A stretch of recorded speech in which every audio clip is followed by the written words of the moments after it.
Debout Congolais, unis par le sort, unis dans le fort pour l'indépendance.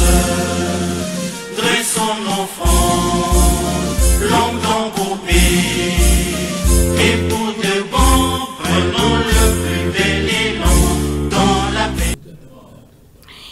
Bon, la bino banadinyo sa Congo Télévision, bonjour libaka kolanda biso bisika nyonso bozwa mina mokili mobimba na mabota na bino kimia Ingela solo to fongola manaka ya mokona lelo na maimatali bongo invitation ya ancien président Thabo Mbeki, ancien président sud-africain wapi bisika abengisi bongo ba acteur politique congolais na maimatali bongo situation sécuritaire dialogue intercongolais entre ba politique ba ya société civile ba ya ba confession religieuse pona kosolaka kodukaka kimia na partie est Kinshasa na ngambo na ye oyo ba pointé que au moins 2 personnes de Vital Kamerhe pe ndeko Eberand Kolongele bango Kinshasa na nzela ya porte-parole ya gouvernement ndeko Patrick Moya talisi que démarche wana eza inopportune pe informelle alors que toza déjà na ngambo ya Doha pe na ngambo ya Washington esengeli to se concentrer sur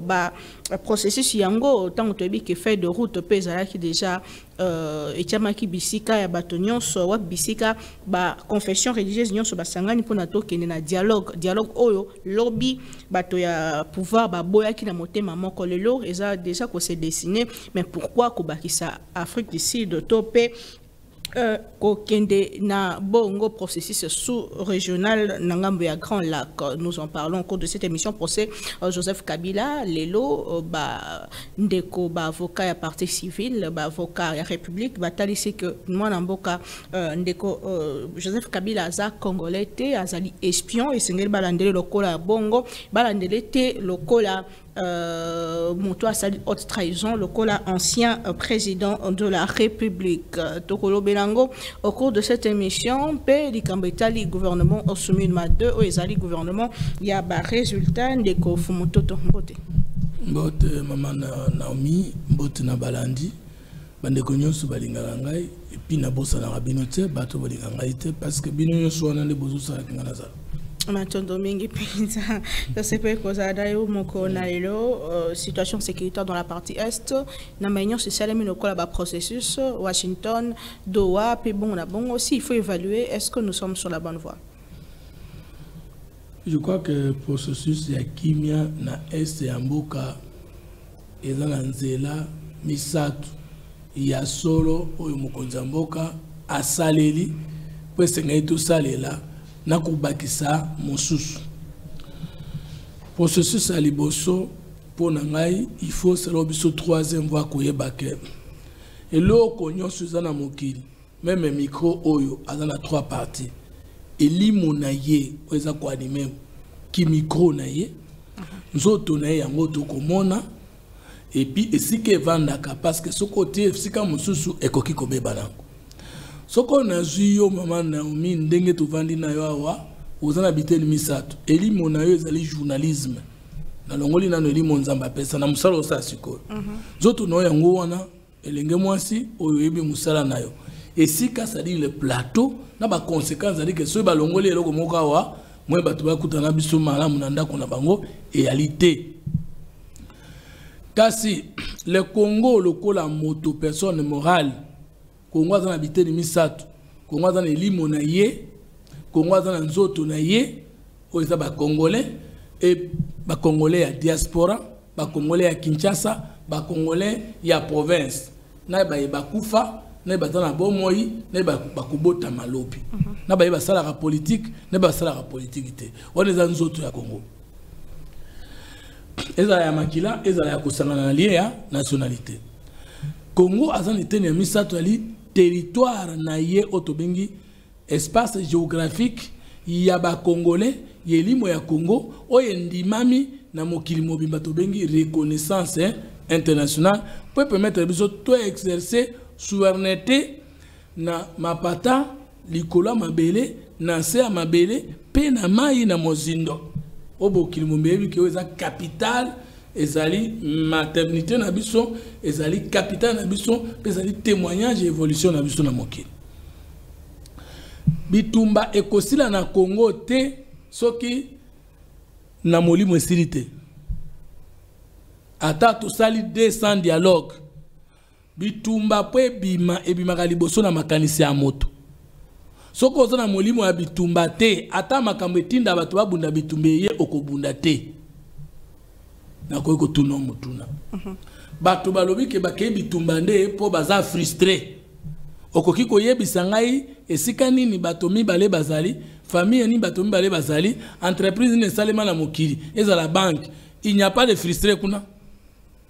Na IDPS ba frustré bazate, na MPR ba frustré bazala kité. Mais qu'est-ce qui a fait que 13 parlementaires au bakela ki IDPS? Qu'est-ce qui a fait que Martin Fayoul? Qu'est-ce qui a fait qu'Adolphe Mouzitu? Qu'est-ce qui a fait que Fumutoto? Qu'est-ce qui a fait? Il a fait compléter Yomoko que malgré Mabé à Mobutu 32 ans, malgré Mabé à Joseph Kabila 18 ans, Batouana Batikala ko décidé te kozua Manduki comme justification pour na kubunda na mboka. Parce que na makanisi na bango Manduki ezate. Si nous ne tuons pas l'arme qui tue le Congolais, qui tue le Congo, qui tue l'Est du pays, au niveau de la pensée du Congolais, de l'esprit du Congolais, le dialogue de papier écotique à la retrouver solution T. D'abord, la guerre a déclenché na pensée, na parole, na acte. Na pensée, na esprit, na corps, na kei kopona, et si kanini ekoki kosa la expression géographique nango de baponaka, était nanga est. Et l'ingi kolobatala, toke ko trouver accord na Rwanda. L'accord Rwanda komami clairement été près de 3 décennies de tensions militaires insécuritaires entre le Rwanda et la République démocratique du Congo. Pendant 30 ans, on a un dialogue salimate. Pendant 30 ans, on a pour parler de salimate. Ce qui te suit, tu l'as vu en 2024, que l'accord Washington le lobby, ça fait plus de, donc c'est presque 3 décennies, et l'on a depuis 94. Parce que presque on a comme un comité. Kasistiko tala depuis 1994, tilelo. Natangela oka dialogue on a commis politicien. Sun City 1, Sun City 2. Pour nani ne benga maki Sun City 1, Sun City 2. Po molimo na biso za ya koyoka na te, molimo na biso za ya bomboka te, molimo na biso ya ba intérêt mesquin. Tocha Congo pembeni. Mais ba français peut ba problème aller entre bango. Ba américain peut ba problème aller entre bango. Pourquoi bango ba sala ka rébellion te, bandima ka agression te na mboka na bango? Ngana kondima dialogue, na kondima prière, na kondima prédication, na kondima conseil, oyo ko boto la Congolais molimo ya bitumba. Mais ceux qui to boto le molimo ya bitumba tende baninga ba boto la na mboka na bango. Maman, ezala doa ekosuki sa bitumba libela te. Ah bon. Parce que c'est ça la grande nini. Ça Sun City 1, Sun City 2, yo que ces années. Et sur l'autre. Quand ce soit Tobimisi AFDC, yo kanano. Non, AFDEL, je m'excuse. AFDEL.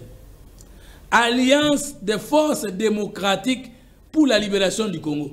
Combien de pays étaient unis contre votre armée? Bamboka ne bota combien milimo ya bitumba. On ne peut pas taire la guerre si on ne tait pas l'âme de la guerre. On ne peut pas taire la guerre si on ne teint pas l'esprit de la guerre. Or, ba débat na biso to kendaka na esprit de l'état te. Ba débat na biso to kendaka na nzoto pe mabele ya mboka. Mais mboka batonga kango d'abord na molimo. Or, tango ba yiko sala Congo, milimo ezalaki wapi? Sur le plan scientifique, c'est l'idéologie qui a construit l'État congolais et non le nationalisme. L'État congolais babelge batongaki na Congo, ezalaki na elimo te ezaka na nzoto. Babelge ne basalaki eloko na bango. Ça signifie quoi au clair? Na pese exemple ba to comprendre. Nga mukiela di Sankuru. Maman nga zali côté ya Bakongo koko na ngai. Na tuni yo zwa mukiela. Zwa mongo, zwa muluba. Tia drapeau awa. Tchak koto nani poso akoi awa. Yebisa sauté, to nyata, to pasola, to azole kazo mona mutazo pasola. Entre poso ankoi na drapeau akubanga nini? Atayo moko. So vous répondre sans répondre. Tu vas tirer poso ankoi awa. Na ba tirer drapeau obanga nini mingi. Drapeau? Ah, omoni olobi drapeau. Mais comme siga c'est ko botam like ça. Soko tuni mutabota na mboka koli na mboka akobanga poso akoi koleka drapeau. Pour Congolais yi bakalati drapeau. Est-ce que le ministre a Moïbi a un bakadebou congolais? Na toutes les questions. Ministre a Moïbi, est-ce qu'il y a un bakadebou congolais? Biso, le drapeau, c'est l'État que les Belges nous avaient amené, qui n'est pas l'État occidental qui a développé l'Occident. C'était un État entrepreneur, un État aventurier, un État monteur pour ses intérêts. C'est-à-dire, esprit nango tika na Belgique, ba ika na institution nango, ba suma bile. Biso bomboko to eki nango ko itotika. Nous sommes ni derrière l'aéroport, la peau de l'aéroport, nous ne sommes plus derrière parce que tout balu baba Congo ba yanzi bantandu ba kela batetela. Na bokoko na biso symbole abokonzi. Ezali drapeau te. Ezali lambate, ezali mposo ankoi. Même chez les batetela de la savane.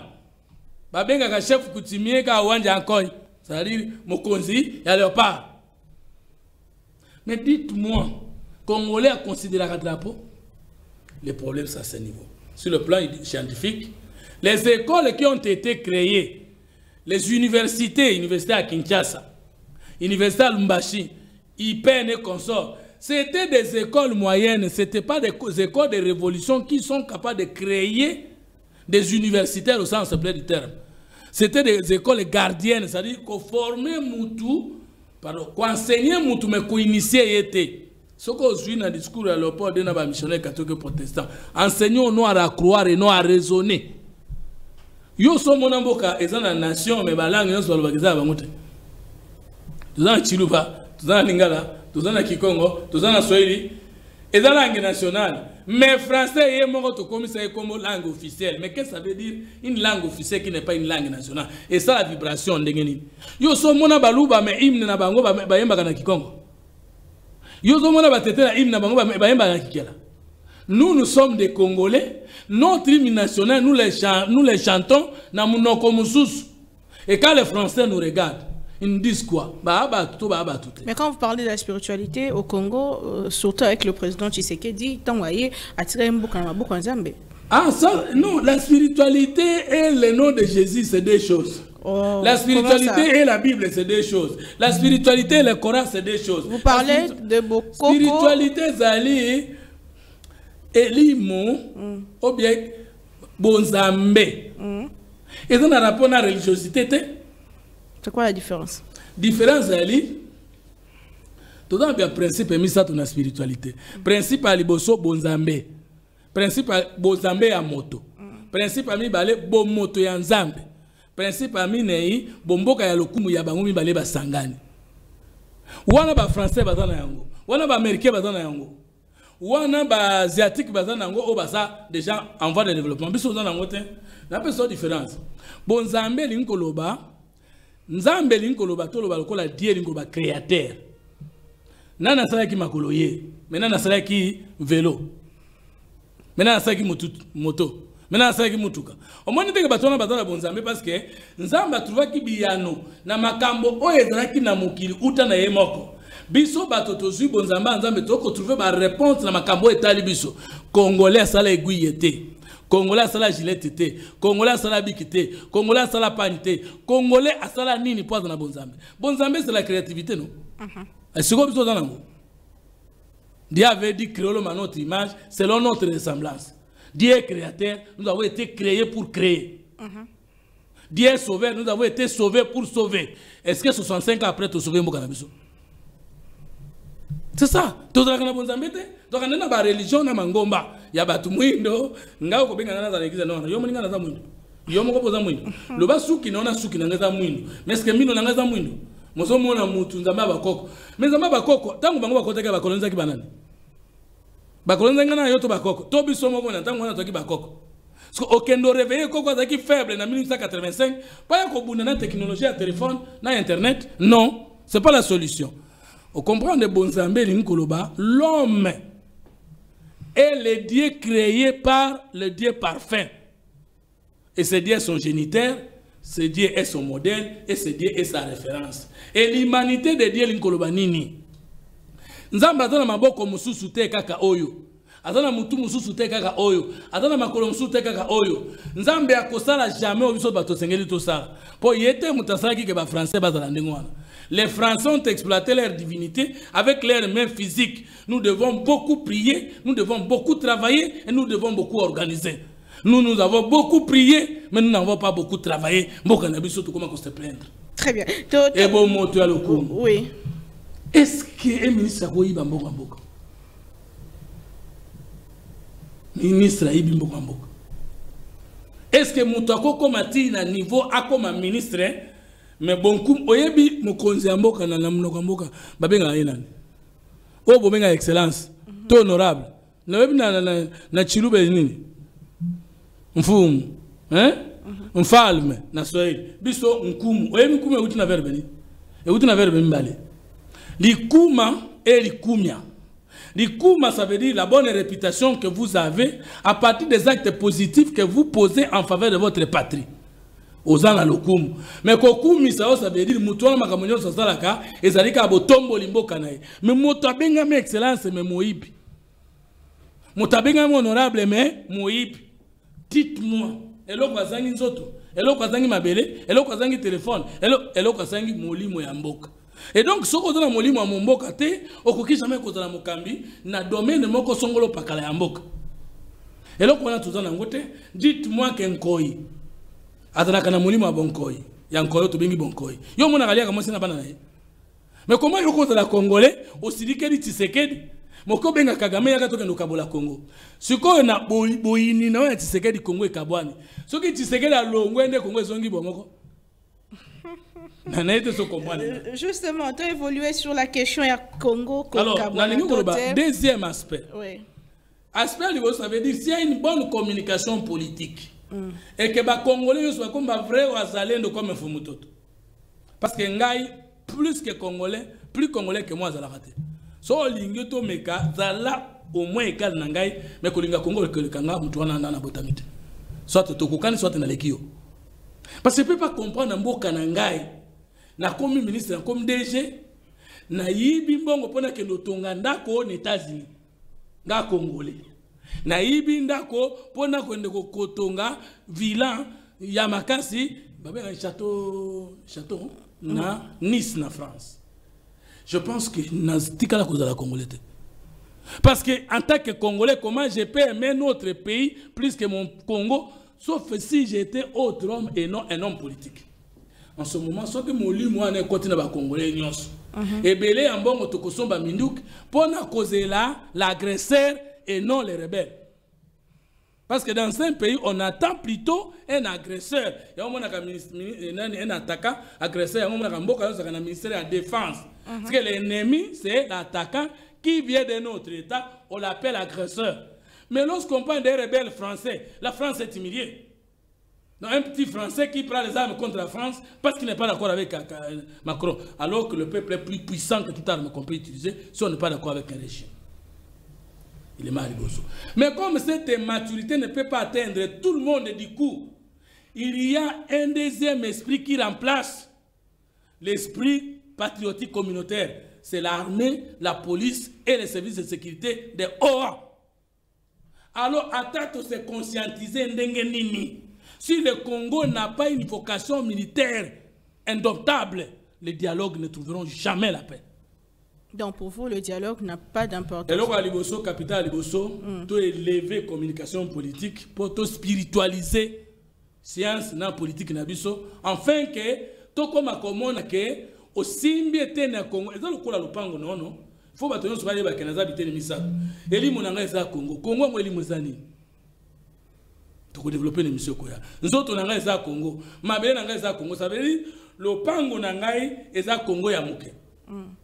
Abalabala nangai eza Congo ama munene quartier nanga eza Congo ama munene alors zui yango nyonso eza ngai so simbi yango simbinga parce que ndeko congolais nyonso asa tata nanga mama nangai ndeko na ngai mwasi ya mobali mwasi na ngai bana na ngai moto akososa na ngai maintenant comment na kozwa mundu kinalalisa congolais muso ebembe ponga na négocier na koma na bokonzi eloko aliboso bamboka mususu bakoma bongo basima nduka eloko ami bale comme cette conscience collective ne peut pas tomber d'ici arriver du coup il faut une armée une police et service de sécurité la hauteur ce qui fait que Corée du Nord soko lingo que nous savons buzoba kuna okuta na conscience spirituelle na bango na conscience matérielle c'est-à-dire l'âme et l'armée marchent parce que attends dans l'armée makas si l'âme de l'armée est morte bon ça est l'autre côté parce que c'est pas l'armée ou l'armée qui fait la guerre c'est la conscience nationale qui défend son peuple. Mais pour renouveler tout ce que vous venez de dire là, c'est aussi important. Bon,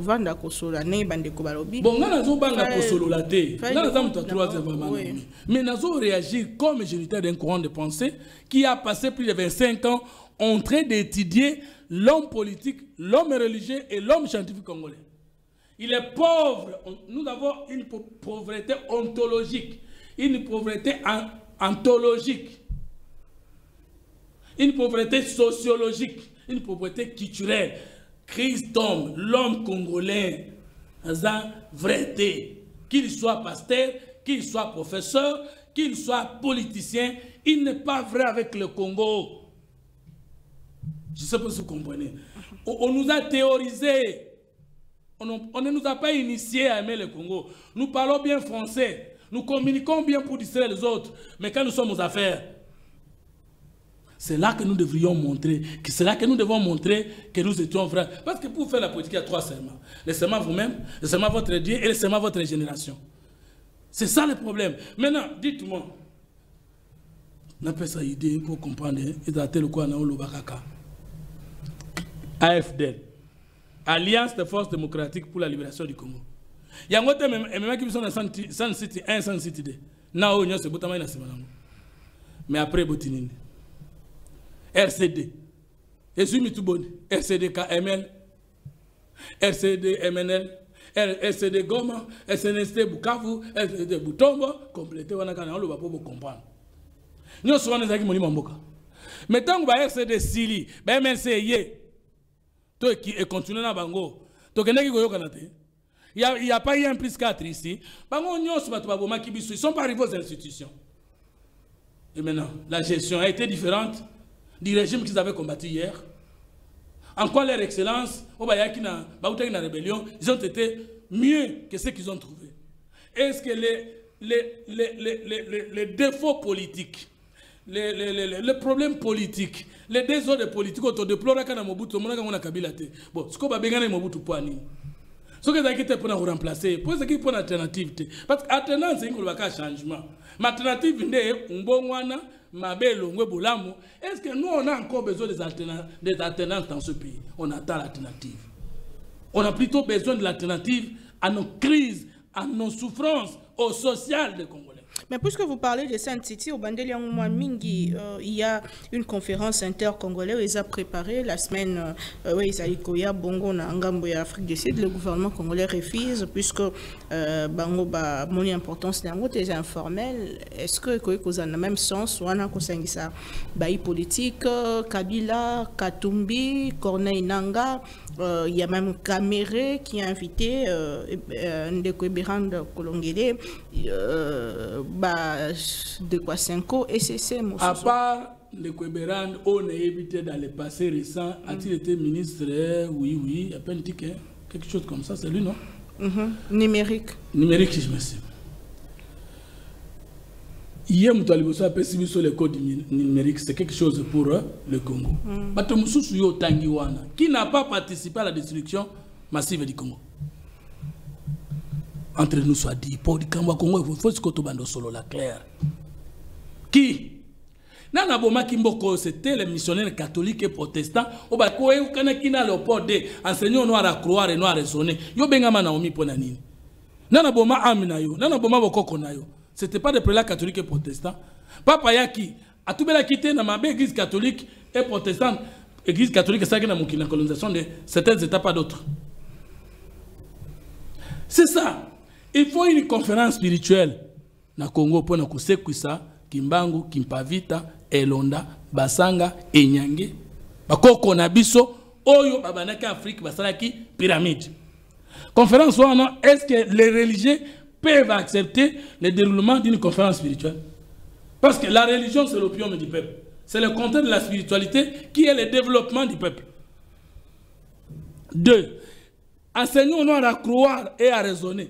École de points qui produit des pauvres licenciés de l'université de Kinshasa, de l'IPEN, de l'INIKIN, qui sont des licenciés avec beaucoup de pourcentages élevés de l'INIKIN, mais qui viennent tuer les institutions de la République. Tokoki kosala dialogue sans que ba exorciser bango, pembo ke bongi. Les politiciens congolais ici, des partis politiques qui n'ont pas d'école à l'air sain, motoatika na kotanga science politique, à sala droite, na parti ne peut pas initier comment gérer DG Mbalamoko. Ministre Mbalamoko, abandi la wapi.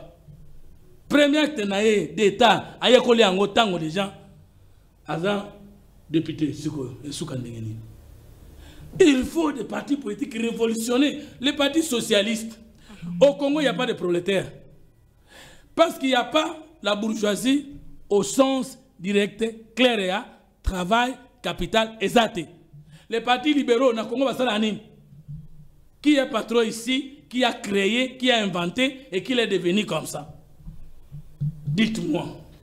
Ce que maintenant, quand on va salir AFD, Alliance de forces démocratiques pour la libération du Congo, qu'est-ce qui va arriver comme conséquence?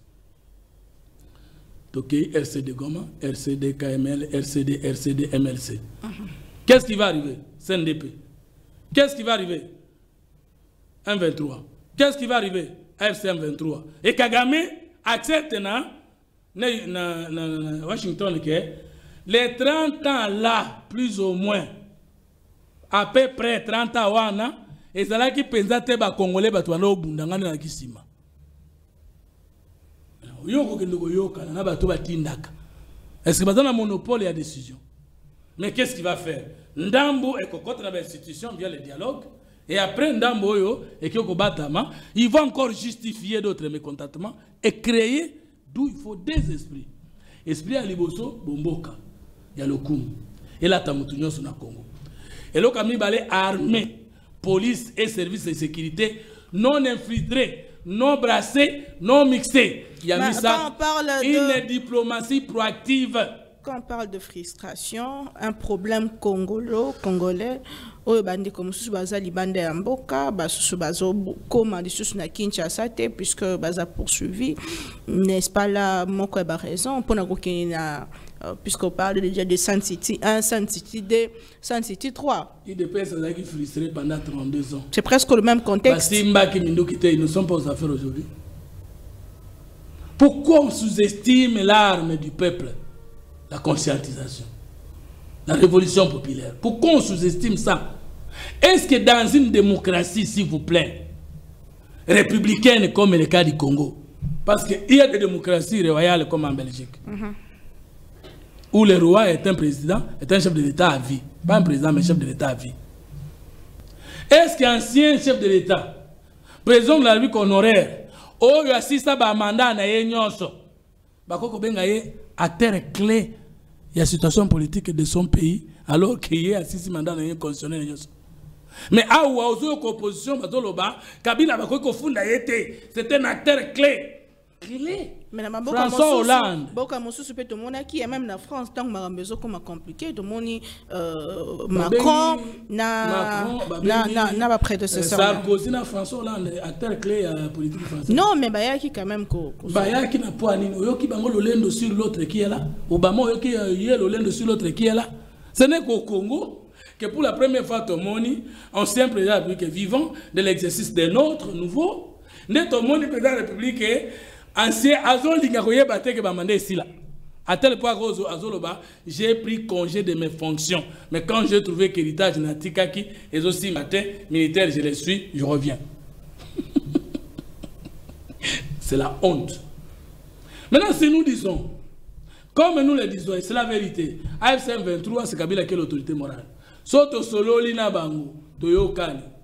Bango batindami na Rwanda. Tatana bango Kabila. Kosangana, tosangana munguna, tosangana munguna te. Mais bon ça on a doa boss là. Yango na zolo bana yo que schéma tozo kendeza mabete parce qu'en politique balobaka la fait justifie les moyens. Mais schéma est définitif ezali congolais soit conscience que mutoza habiter ni misato eli monzoto peut mabele naye et que personne ne peut attaquer son esprit, personne ne peut attaquer son corps et personne ne peut attaquer son pays. So to comme na niveau wana to kosomba mindu ki pona kobunda na agresseur. Soda ba forma ye pona kubuna na mboka te. Soda ba forma ye pona kubuna na munguna et munguna ya soda ezali mutazo ya libanda na mboka mosusu. Nous aurons l'armée pour lutter contre les bandits, la police pour lutter contre les bandits de l'interne, mais nous aurons notre armée pour être dans les frontières contre l'agresseur éventuel qui va arriver.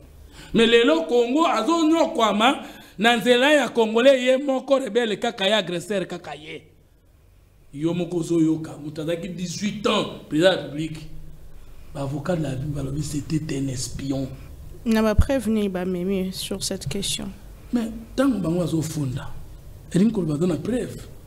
Procès tant que déroulé, preuve que les cas. Mais au moins, les Cambouya nationalité Joseph Kabila. Et pendant qu'il en a des connais, et pendant qu'il en a des connais, et qu'on sort. Alors moi, je vais avoir la garantie. Soki moli mwanzambe koti bato asimba ki mindu kite parce que mutu nyonso boma bato moli mona ebeba ah bon so mutu moli mona zo mama na ba basa bino pelelo na bi mutu nyonso yo tunanga kolingo funda nga nyonso akreba kando kalenga ataba kalenga basi wa kalanga ebele na sina lembi oh et bon kalenga susuni ça fait 4 ans que je suppose à faire bon ba kolemba te ko kalenga on est bakalaka nga ndi magate mutaboma ba congolais ka kobongwana c'est ma conviction en tant qu'acteur politique. Donc, vous avez tué nga vraiment parce que na sala ka effort à comprendre ti ba onyoso ba kufaki na Goma bazande bande konanga ya solo et que za lokola ka koboma ki bana nanga na tikala sa mwana mais yonde batindi yo gérer andako yango ya ngai motema ka elinga yote. Eh, tout le monde n'a pas jamais na moté. On met sur fingi na place publique. Nga na fingi yote, ni ko lo batek nga na fingi yote. Donc on s'amettre les Gédéon kolela. Yo fingi nga na lobi lo côté.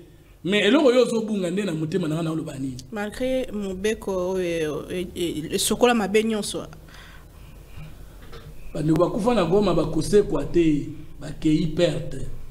Bon nzambe ko tuna yo molimo na bango te. Non mais risque zakine na mbongo. Pauvre Lazare qui n'a pas si. Mais tu vas faire que bon qui. Tout se paie ici-bas. Qui tue par l'épée, périra par l'épée. Oyebi bande ko ba yebite.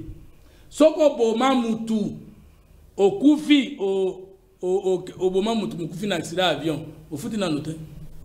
Soko yebite o kobota maisu na mboka na yo na ba génération future ba ko yako bomoka na masasi o bomaka na passé. Tout na nga preuve. Eli le tisibit. Weba kapona ni Jean Baptiste bakataka yekingo. Jean Baptiste oka na Bible wana bakataka yekingo pamba te.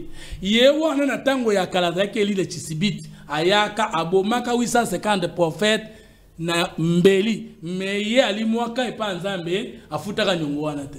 Et comme la parole de Dieu est immuable, il est écrit qui tue par l'épée périra par l'épée.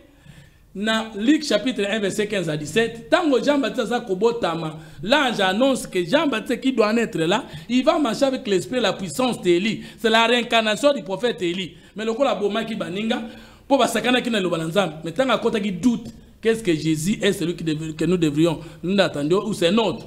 A commis Jésus a dit, qu'êtes-vous donc allé voir au désert? Un prophète, oui.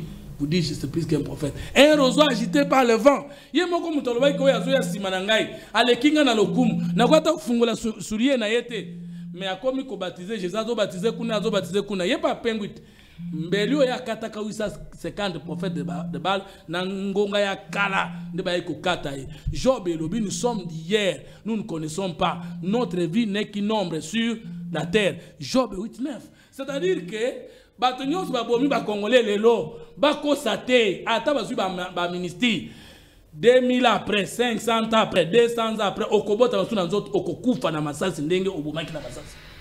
Et moi en tant qu'homme de Dieu j'ai cette conscience il faut yeba kenyo solo naka na elanga na yo nyonso sala moninga osala kanelanga na yo ça va pas changer. C'est une loi immuable de Dieu. La loi n'a pas de vie, la grâce est trompeuse. Ça c'est ce que la parole de Dieu dit. Je ne crois pas à quelqu'un qui a tué un Congolais parce que je le vois mourir demain avec la même épée. Donc, ça satisfait la réquisitoire, il y a peine de mort contre ces chefs d'État. Mais papa, bon, Todaka Batu, Tokese na Moulaï, Tokese na privilège, mais tout humain est un humain. Nous sommes tous les fils de la divinité descendus dans l'humanité. Parce que yo zui boninga Batu, po yo okoma ministre, bango bakoti na mabele. Mongana croix na yo.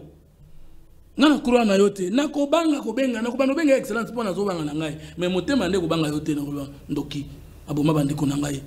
Il faut que nous puissions commencer à crier sur quiconque a tué les Congolais dans l'histoire, même l'histoire de 100 ans passés.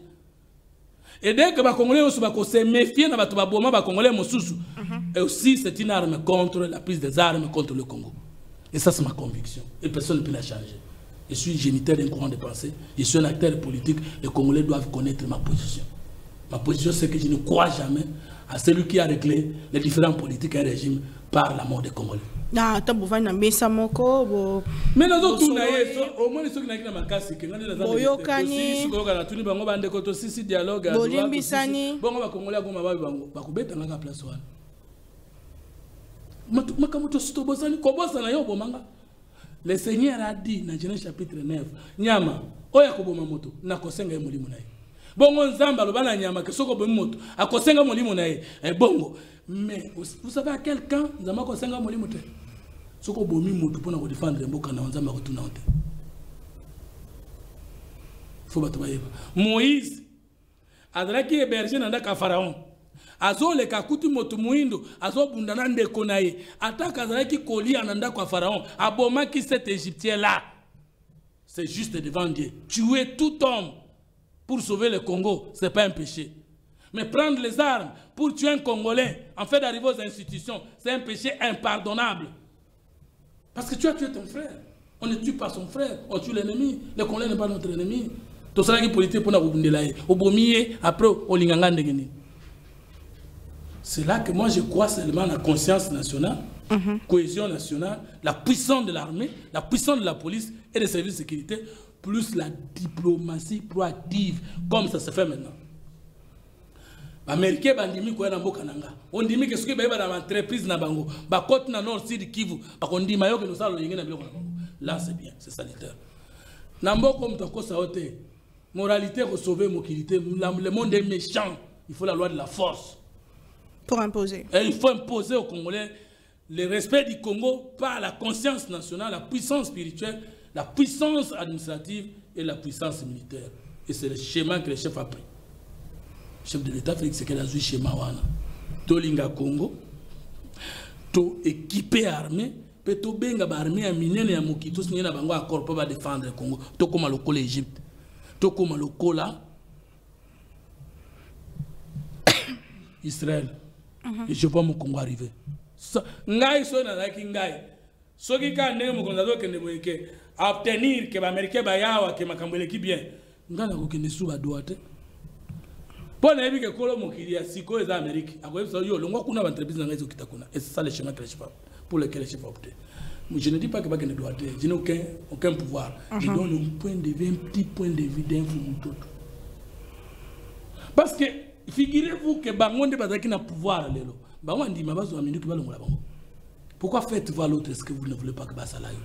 On a peu d'importance, il y a dialogue et ça sauté puisque la question se pose sur ce que nous allons. Dialogue, il y a solo le cas qui est à Washington. Oh, mais qu'on est acquis entre Congolais. Au moment de Kofayoulou, à l'objet à côté d'un gouvernement, sans que dialogue et ça. Mais opposition, est-ce que nous sommes dans une république on parle de l'opposition armée? Dans une république où le peuple est roi, vous n'êtes pas d'accord avec le régime. Dans une république, on parle de l'opposition armée. Quand on dit opposition dans une république, c'est la minorité. C'est-à-dire qu'il y a une élection,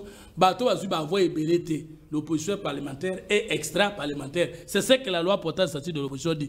Opposition armée, comment on la constitution dit. Dans la république, opposition armée.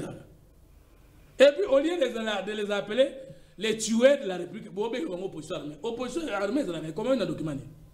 Non, tout le Congolais soit là, comment on a documenté? Tout cela, ça va. Mais l'opposition armée, comment on place? tout le monde nga pouvoir obéir ce dialogue on a pouvoir oboye ba bengi sito kokini ngane na kotala bango kaka Congo alobi ko ya osami sabino Congo alobi ko zala boyete boko mona Congo alobi lobi boko kamo yango. Mais l'archevêque Dodon Kamba moi appelé mon kana kati ba confession religieuse il y a tal ici que azobanga complot tout piège moko na sima ngana benga pacte social les pièges sociaux oui bo ko ngante pacte social les pièges sociaux tambo meki bopoza na ngai eni ya Tshisekedi memi bino pour na ko accepter l'inacceptable oyebi problème ba opposant ezani soki pouvoir ayokani na ba agresseur rebelle pour sort na bango kozala wapi bango bamoni ke zela okote ezaka na dialogue alors que bakoki kokote pas président sans passer par le dialogue. Je crois que c'est la meilleure des choses. Il faut être dans le front de ceux qui ne peuvent pas prendre les armes contre les Congolais, même s'ils ne sont pas d'accord avec un régime. Dans le front de ceux qui prennent les armes comme moyen pour arriver aux institutions, tout le monde s'apprendra que l'État qui s'apprendra, même si on soit bango, mais les Congolais sont au télé makukola. Et c'est comme ça que les Français ont fait. Et c'est comme ça que les Belges ont fait. Et c'est comme ça que les Américains ont fait. Les Allemands ont fait. Maintenant, nous avons passe. Maintenant, nous avons une immaturité. Bakola qu'on a fait. En quelque sorte, le malheur est bon. C'est ce qu'on dit. Maintenant, Tambombe quoi outi kolobake, AFC M23 a commis les mouvements politiques les plus populaires. Donc, il n'est pas naïe, qu'on semble pas naïe. Mais avant, Sadek et Longwana Congo, Kabila discours à liboso à contestation, discours à liboso à ndimaka ke ye penza azana boyo kani direct, discours à liboso Kabila confirme que makamomo konzambo kalobaki ke FCM 23 c'est Kabila. Oya saki ezaki appartient à mbokani. L'Afrique du Sud. Il n'était pas là en train de négocier le retrait des troupes sud-africaines. Oya Sadek et Moka Bano proposé que tous on est Sadek totika EAC. Et quelques temps après bakende kite et si kalobaki ke tozali d'accord dans le régime de Tshisekedi, Yangonde est suscité émergence AFC M23 qui est la volonté du peuple. Tozobaki une émission c'était d'entre nous ont pris l'option révolutionnaire à ce discours wana. À ce nambokanini. Et puis Tambombeki avant ça discours wana kena kotala Kabila te. Kabila n'a-t-il pas déclaré qu'après avoir consulté les anciens chefs d'État et les chefs d'État en fonction discours militaire, je le suis. Pour nous, tout a courte mémoire. Et après, le gouvernement va attaquer au Souki, ok. Et puis je me pose la question. Opposant vous voyez que c'est la présence d'une diplomatie proactive, c'est la présence des armes, c'est la présence de la mobilisation des finances publiques. M23 AFC et Tambombe qui n'est pas Kabila, Tambombe qui n'a Kabila dans mi balé. Et bien, nous sommes balobaka. O c'est la roue, o tola kolembo, koba ya mai, o swani na ye, ya mukiri. Ok, ko beta li sole pa koba ya mai. Bon, yemte ba koba yo so ba koba, ata batana mai, daga koba. Batana mukiri, daga koba. Neko so kompana, libata mai na libata mukiri. Daga mabata. Zaka kasa na bango. Baza yo zo mona loboko ya Kabila na simali kobenga wana. Mais Kabila mutalandi soti États-Unis atini babi kikabi ni karubi uko ke bokende ko yebsa parlementaire américain babi ndimadil te yubo yo dai quoi yo yebi ozo sala na ka question. Je suis content de mon gouvernement parce qu'il a refusé. Moi je vous dis que chez moi muso ezalité eza koku misa mukonza mboka ko renforcer côté ya deal avec les États-Unis. Eza nzela bato so babikela.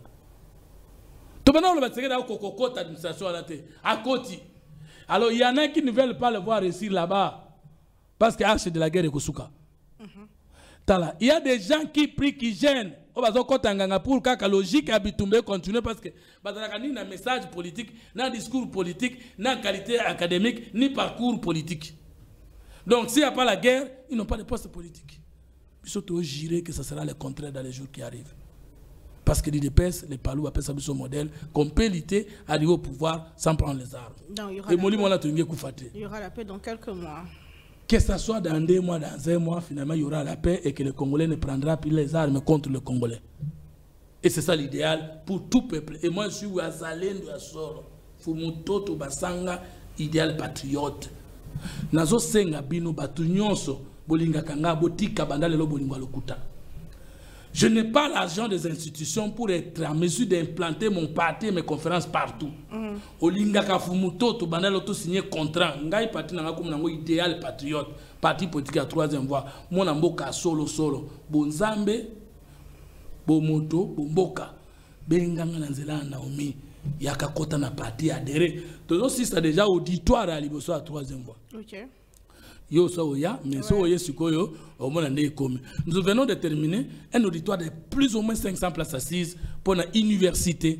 Il y a révolution congolaise, révolution spirituelle, révolution scientifique et révolution politique. Faut Congolais pour la bonzambe, bomoto, bomboka, akoma lokola nga vacciné pour la Congo. Alors Congolais wana yo soit contact dans la maman Naomi. Yo s'inscrit parce que ba cours union sont et c'est Syrie des gens. Et ba maudit l'union c'est Syrie. Et tikalika ba bâtiment ba bureau soké Syrie. Maintenant je vous conviens que cause la inauguration nango ba to ba komona ke 3 ans bandolo ba ekufa kende wapi. 3e fois ekokufa ndenge nini oyo loboko nanga mobali oyo loboko nanga mwasi bongo tolo nanga. Ezani à gauche ni à droite le Congo d'abord. Le Congo encore et le Congo toujours. Donc nous les battrons ces faibles d'esprit qui prennent les armes contre le Congolais. Nous les battrons, ces infiltrés qui arrivent au Congo pour piller. Un jour, ils vont voir, Mboka Babanda qui koya ko piller, il y a un luminaire, ce pays a été promis par Dieu pour être la locomotive de l'Afrique et c'est maintenant avec Tshisekedi. Ça a commencé. Donc, pour Nangai, Doha, ça va, mais Doha sans les États-Unis, c'est zéro. D'où vous connaissez. En Amérique. Nous sommes presque à la fin de l'émission. Il y a le dossier Moutamba qui défrait la chronique depuis.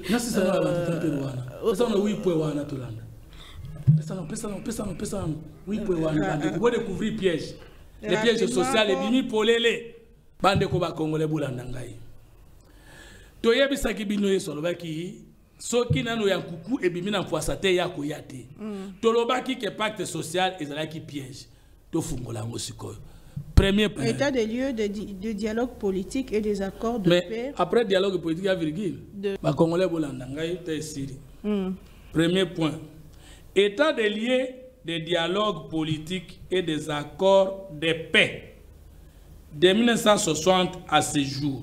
État des lieux de dialogue politique et des accords de paix de 1960 à ce jour. Donc, constitution de Nango est un état de lié. Constitution de Nango est un exposé de motivité. Constitution de Nango est un préambile. Comment vous voulez que ça tend pas à justifier Mbongo ya Kagame pour nous pondre ça comme un point clé de dialogue? Le Congo a un problème plutôt d'homme, de culture d'organisation. Deuxième point. Stratégie de défense nationale et de sécurité transfrontalière. Est-ce qu'une stratégie peut faire l'objet d'un dialogue national? Stratégie. Stratégie est un ensemble de méthodes, de techniques. Je n'ai pas ajouté le mot risque. Je n'ai pas ajouté le mot espionnage. C'est ça la stratégie, non? C'est comme tout na débat, il est contre Tshisekedi, pour Tshisekedi, mais n'a une stratégie à débat contradictoire. On peut échanger les pièces contre pièces pour un débat, mais pas les stratégies. Un dialogue national avec les infiltrés, avec les mixés, avec les brassés, allez, balobi stratégie à défense. Yango to dépendre. Premier point stratégie que ça fait partie de la sûreté de l'État. Stratégique, ça fait partie du secret d'État, non? Stratégique, ça fait partie de la noblesse, non? Donc la France fait un dialogue national pour exposer dans ses ateliers sa stratégie de défense nationale. Mais naningina yebisa bato Hollande ngaike. Mboka pweza la makasi ebota makandenge misato. Ifungwa mina mboka mosusu ekouta na balkanisation, ekouta na décolonisation, ekouta na scission ou fusion d'État. Deuxième, il y a la guerre de naissance. Première guerre, guerre de naissance. Deuxième guerre, guerre de l'existence. Guerre de l'existence, c'est une la République. Et ça, la deuxième guerre, stabilisation du système politique entre les trois pouvoirs classiques, le pouvoir législatif, judiciaire et exécutif. Troisième guerre d'un État, c'est la guerre de l'hégémonie sous-régionale, régionale, internationale. Pour que l'État soit stable. Nasima ya ye kolongwa na lipanda, soit na kokabwana. Mboka mibale zaki mboka moko, soit na kosangisa. Ba État ebele comme État moko, mboka wana akoluka kotia guerre de l'existence, c'est-à-dire l'institution est comme stable, le pouvoir arrête le pouvoir. Pouvoir judiciaire est dominé sous pouvoir politique, pouvoir politique est dominé pouvoir dans le législatif, est dominé sous pouvoir exécutif, pouvoir exécutif est dominé sous législatif et dans judiciaire. Dans le cadre d'une république, même dans les royaumes des pays démocratiques, c'est comme ça. Dès que vous avez une guerre interne de stabilité, il faut que vous ayez une guerre sous-régionale d'hégémonie.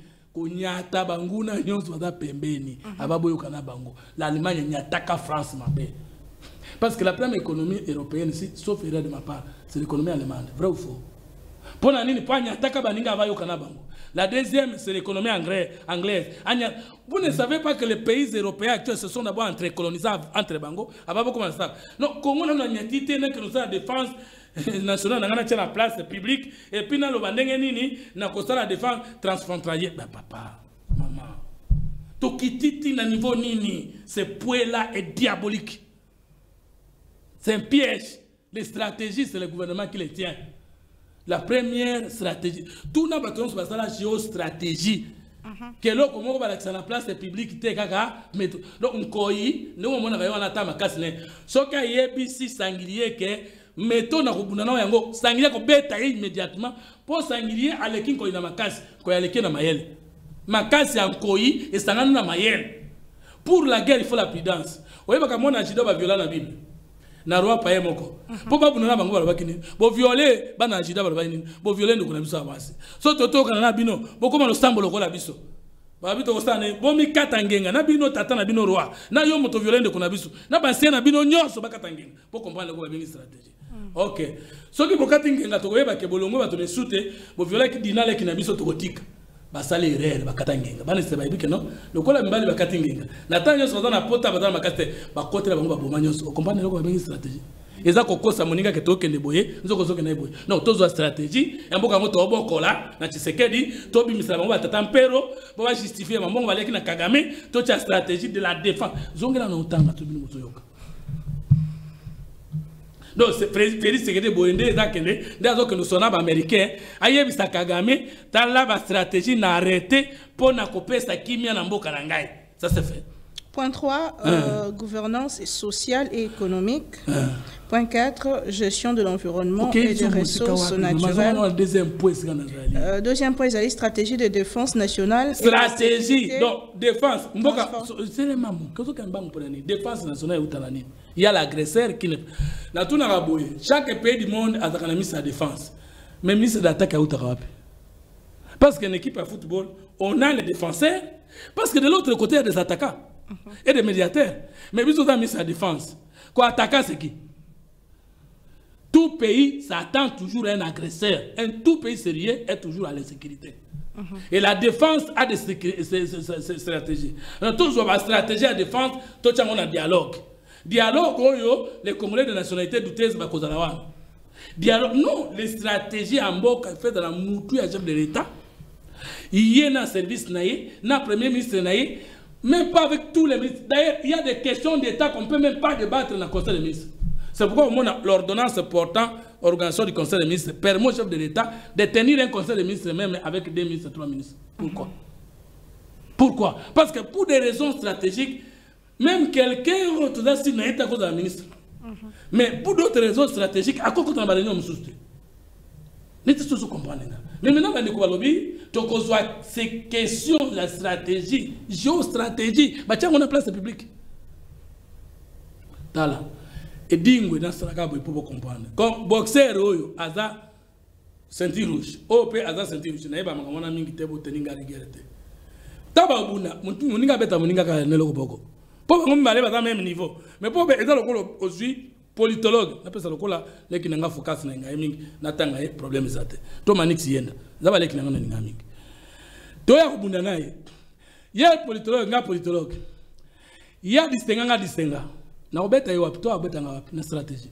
Si vous apprenez si focus, na ninga kayo mi pona exao na lekio na makasi la stratégie. Et si so pesi munguna stratégie to adversaire o leli na yo. Donc, batata mpere ba epsinga ke na kozwa stratégie mboka nanga. Na ndenge na koyoka na ba Rwanda na neto ko sécuriser sous région alors que ngai Congo. Funama tana ona kati na tonda si malango na nyati bango en troisième étape to yokadi. Parce que le Congo a trois vocations. La vocation d'une puissance nationale, la vocation d'une puissance sous-régionale, la vocation d'une puissance régionale et la vocation d'une hyperpuissance mondiale comme l'Iran Zobunda. C'est la fin de l'émission. Ngonga Esili, rapidement, au Tangiango, gestion de l'environnement et des ressources naturelles. Ça vient faire combien ministère de l'environnement? Processus. Projet de société. Donc, la IDPS, Magambo, on a projet de société d'amour exact. La MLC exact. La idéal patriote exact. De quoi nous parlons? Processus démocratique et perceptive électoral. Question identitaire et question identitaire, bafuti nyongwa Kagame. Na préambule à la constitution, tu as une identité à Moutouté. Nous, le peuple congolais, wapi tuti, wapi Muzamulendo, wapi Muluba, wapi Mukongo. Constitution est tanga yo Muluba, Mukongo, Mutetena. Nakati, n'invite. Quand on parle de la représentativité nationale, ce ne sont pas des tribus. Je ne peux pas comprendre. Na Congo, il n'y a pas une tribu plus minoritaire que ma tribu. Ma tribu n'a jamais eu un ministre au Sankour, le Bakela, du Sankour. Bissoto dans moins de 150 000 personnes. Les toutes sont plus majoritaires que nous. Les Banyamolens qui sont plus prioritaires que nous.